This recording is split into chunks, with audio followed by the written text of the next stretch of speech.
Hello everybody. Last night at 11:45 Eastern Time, Representative Barbara Lee of California put out a tweet in which she announced that Paul Ryan had, in the quote, dead of night, stripped out an amendment that she had proposed and that was adopted in committee to repeal the 2001 AUMF authorization for use of military force.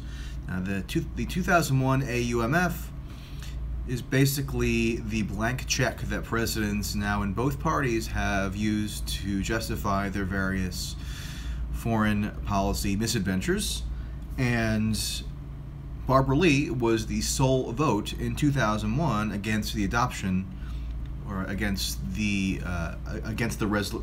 resolution, which was voted on just days after 9/11.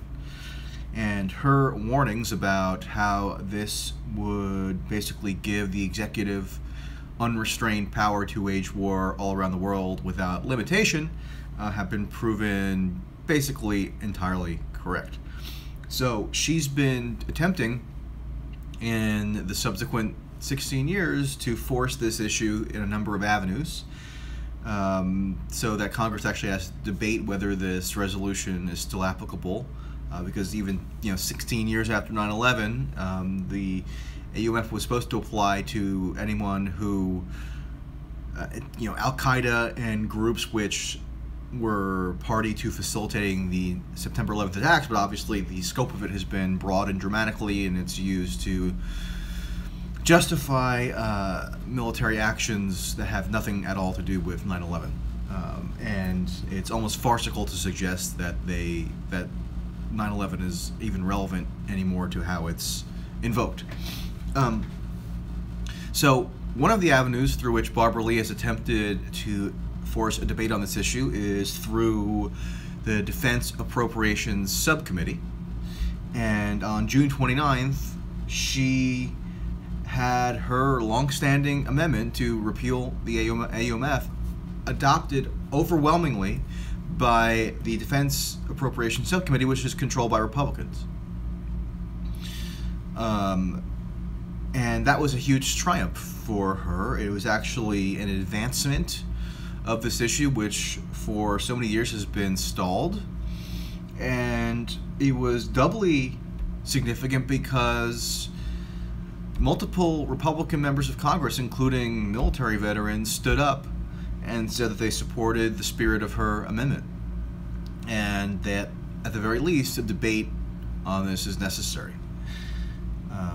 So there was always a potential that, even notwithstanding the huge bipartisan support that her amendment received in being adopted, that the Republican leadership of the House, under the direction of Paul Ryan, could just basically strip the amendment out of the DoD appropriations bill. And that's what it looks like happened last night. Now, earlier in the day yesterday, we, and TYT and myself, actually interviewed Barbara Lee for a piece that we're working on about this issue, AUMF repeal and her amendment and so on and so forth. We've also spoken to a Republican member of Congress who came out and backed the adoption of this amendment. And it remains to be seen what will happen from here. There's been talk of another amendment that's been proposed by Representative Tom Cole, Republican of Oklahoma, which gets at some of the issues having to do with AUMF repeal, but doesn't force a deadline as to when it has to be debated.